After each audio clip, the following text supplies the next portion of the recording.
गरुड़ पुराण में जन्म मरण से लेकर अगले जन्म तक की तमाम बातों का जिक्र किया गया है। यानी कि किन किन तिथियों में एक पुरुष को अगले जन्म में स्त्री का शरीर धारण करना पड़ता है। गीता में भगवान श्री कृष्ण ने कहा है कि आत्मा अजर और अमर है। जिस तरह से व्यक्ति अपने वस्त्रों को बदलता है, आत्मा भी उसी तरह से नया जन्म लेकर अपना शरीर बदलती है। दोस्तों, हर रोज ऐसी आध्यात्मिक जानकारी सुनने के लिए हमारी वीडियो को लाइक करें और चैनल को सब्सक्राइब करें। गरुड़ पुराण वैष्णव संप्रदाय का एक महत्वपूर्ण महापुराण है। गरुड़ पुराण में व्यक्ति के कर्मों का लेखा जोखा और पाप पुण्य की बातों का स्पष्ट उल्लेख मिलता है। गरुड़ पुराण के अनुसार व्यक्ति ने जीवन में जो कर्म किए होते हैं, उसकी मृत्यु के बाद उसी के आधार पर स्वर्ग और नरक लोक की प्राप्ति होती है।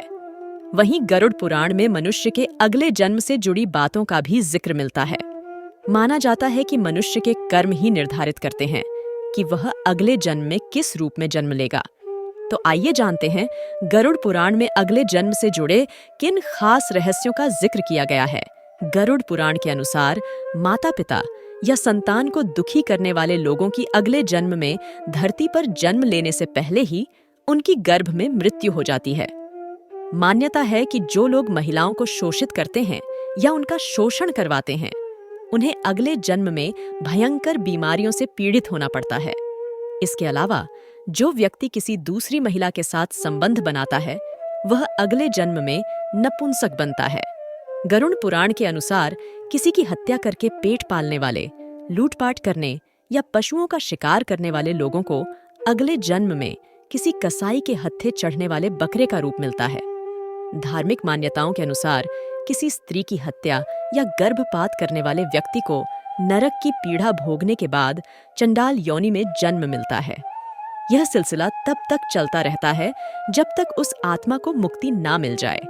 गरुड़ पुराण में भी आत्मा के बार बार जन्म लेने का जिक्र सुनने को मिलता है, लेकिन ऐसे में कई बार मन में एक प्रश्न आता है कि आत्मा का तो कोई जेंडर नहीं है।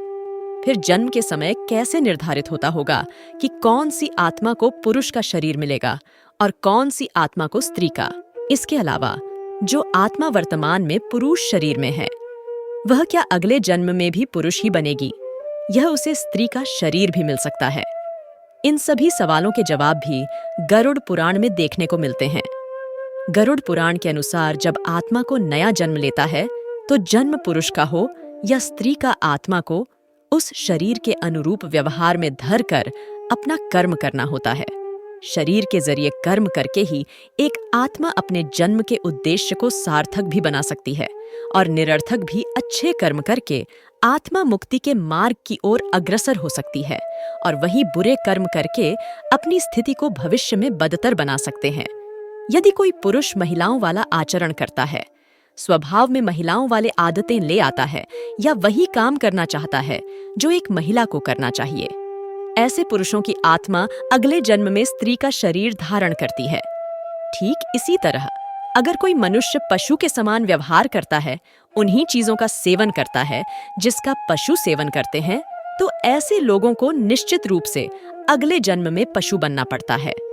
इसके अलावा गरुड़ पुराण में बताया गया है कि मृत्यु के अंतिम समय में मनुष्य की आसक्ति जिस चीज की ओर होती है, उसका अगला जन्म भी उसी पर निर्भर करता है। यदि कोई व्यक्ति मृत्यु के अंतिम क्षण में किसी स्त्री को याद करते हुए प्राण त्यागता है, तो उसे अगले जन्म में स्त्री बनना पड़ता है।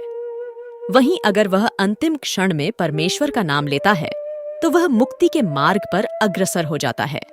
यानी मृत्यु के अंतिम क्षण का विचार उसके अगले जन्म का आधार बनता है।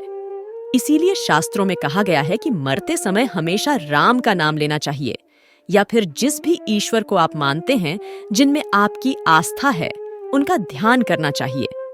तो दोस्तों, उम्मीद करता हूं कि ये जानकारी आपको अच्छा लगा होगा।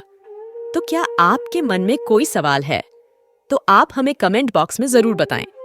दोस्तों, ऐसी आध्यात्मिक जानकारी सुनने के लिए हमारी वीडियो को लाइक करें और चैनल को सब्सक्राइब करें।